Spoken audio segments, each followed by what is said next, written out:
Justice قاضی فائز عیسیٰ کی retirement کے بعد 26ویں آئینی ترمیم کے تحت طے کردہ طریقہ کار کے مطابق جسٹس یحییٰ آفریدی نے بطور چیف جسٹس آف پاکستان حلف اٹھا لیا ہے۔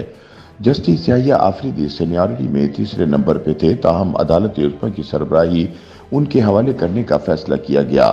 تاہم جسٹس یحییٰ آفریدی سینیارٹی کے اعتبار سے out of turn chief justice بننے والے پہلے جج نہیں، ان سے قبل بھی 2 بار سینیارٹی کے اعتبار سے تیسرے اور چوتھے نمبر والے ججز کو چیف جسٹس مقرر کیا جا چکا ہے۔ خیال رہے کہ سابق chief justice of Pakistan justice قاضی فائز عیسیٰ کی ریٹائرمنٹ کے بعد جسٹس منصور علی شاہ سب سے سینئر، جبکہ جسٹس منیب اختر دوسرے نمبر پر سینئر ترین جج تھے، جبکہ جسٹس یحییٰ آفریدی سینیارٹی میں تیسرے نمبر پہ تھے۔ مبصرین کے مطابق 26ویں آئینی ترمیم سے قبل تو یہ پہلے ہی سب کو معلوم ہوتا تھا کہ انصاف کی سب سے بڑی کرسی پر آئندہ کون بیٹھے گا، کیونکہ عدالت عظمیٰ کے چیف جسٹس کے ریٹائرمنٹ کے بعد سینئر ترین جج ہی آئندہ کے لیے چیف جسٹس ہوتا تھا۔ تاہم 26ویں آئینی ترمیم کے تحت پارلیمانی کمیٹی چیف جسٹس کی جانب سے بھجوائے گئے 3 سینئر ترین ججز میں سے ایک جج کی بطور چیف جسٹس سپریم کورٹ تعیناتی کی سفارش وزیر اعظم کو بھجوانے کی پابند ہے۔ پارلیمانی کمیٹی کی سفارش اور صدر پاکستان کی منظوری کے بعد سپریم کورٹ کے تیسرے سینئر ترین جج یحییٰ آفریدی نے اپنے عہدے کا حلف اٹھا کر چیف جسٹس آف پاکستان کا عہدہ سنبھال لیا۔ تاہم ملک کی تاریخ میں سینئر جج کی موجودگی میں جونیئر جج کا بطور چیف جسٹس حلف اٹھا کر عہدہ سنبھالنے کا یہ پہلا واقعہ نہیں، اس سے قبل بھی 2 بار جونیئر ججز کو چیف جسٹس تعینات کیا جا چکا ہے۔ قانونی ماہرین کے مطابق پہلی مرتبہ 1994 میں سینئر ترین جج کی بجائے جسٹس سجاد علی شاہ کو وزیر اعظم بینظیر بھٹو کی ایڈوائس پر چیف جسٹس تعینات کیا گیا تھا۔ 1994 میں چیف جسٹس نسیم حسن شاہ کی ریٹائرمنٹ پر جسٹس سعد سعود سپریم کورٹ میں سینئر ترین جج تھے، لیکن اس وقت سینیارٹی لسٹ میں سجاد علی شاہ تیسرے نمبر پہ تھے، لیکن انہیں چیف جسٹس مقرر کیا گیا تھا۔ بینظیر بھٹو کو اس وقت کے صدر پاکستان فاروق لغانی نے برطرف کر دیا تھا، اور جب یہ معاملہ سپریم کورٹ کے پاس گیا تو چیف جسٹس سجاد علی شاہ نے ان کی برطرفی کے صدارتی فیصلے کو برقرار رکھا تھا۔ خیال رہے کہ چیف جسٹس سجاد علی شاہ اپنے دور میں خاصے متنازع رہے۔ انہوں نے 1997 میں اس وقت کے وزیر اعظم نواز شریف کے دور میں جب 13ویں آئینی ترمیم کے ذریعے صدر پاکستان سے وزیر اعظم اور قومی اسمبلی کو برطرف کرنے کا اختیار ختم کیا تھا،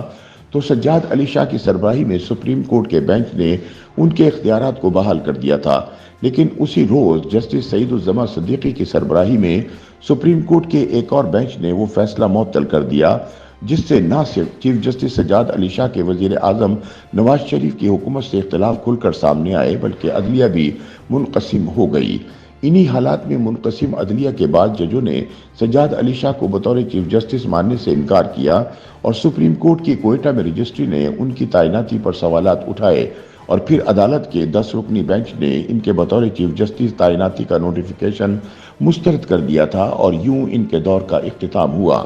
سپریم کورٹ میں سینیارٹی کے اصول کے خلاف ایک اور چیف جسٹس اس وقت سامنے آئے جب 3 نومبر 2007 کو اس وقت کے صدر سابق جنرل پرویز مشرف نے ملک میں ایمرجنسی کا نفاذ کر کے اس وقت کے چیف جسٹس افتخار محمد چودھری کو معطل کر دیا تھا۔ جب ملک میں ایمرجنسی لگائی گئی تو اس وقت سپریم کورٹ کے سینئر ترین ججوں میں عبدالحمید ڈوگر چوتھے نمبر پر تھے، لیکن ایمرجنسی کے بعد دیگر سینئر ججوں نے صدر کے عبوری حکم نامے یعنی PCO کے تحت حلف اٹھانے سے معذرت کی تھی، مگر عبدالحمید ڈوگر نے PCO کے تحت حلف اٹھا لیا تھا، جس کے بعد انہیں چیف جسٹس بنا دیا گیا تھا۔ ایمرجنسی کے خاتمے پر جب آئین بحال کیا گیا تو عبدالحمید ڈوگر سمیت PCO کے تحت حلف اٹھانے والے ججوں نے دوبارہ حلف بھی اٹھا لیا۔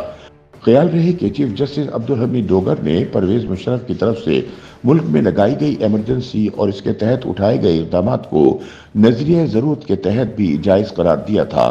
ان کے دور میں بھی عدلیہ منقسم رہی، اور عدلیہ کی بحالی کے لیے وکلا تنظیموں نے بھرپور مہم چلائی، اور پھر پاکستان کی تاریخ میں پہلی مرتبہ ایسا ہوا کہ عبدالحمید ڈوگر کے ریٹائرمنٹ پر معزول کیے گئے چیف جسٹس افتخار محمد چودھری کو 9 مارچ 2009 کو بحال کر دیا گیا۔ اب جبکہ سینیارٹی لسٹ پر تیسرے نمبر پر موجود جسٹس یحییٰ آفریدی نے بطور چیف جسٹس اپنا منصب سنبھال لیا ہے، موجودہ حالات میں ان کے لیے سب سے بڑا چیلنج عدلیہ کو مزید منقسم ہونے سے بچانا ہے۔ مبصرین کے مطابق اگرچہ کئی عمرانڈو وکلا رہنماؤں کی طرف سے جسٹس یحییٰ آفریدی کی بطور چیف جسٹس تعیناتی کے خلاف تحریک چلانے کا عندیہ دیا گیا ہے، تاہم اگر عدالت عظمیٰ کے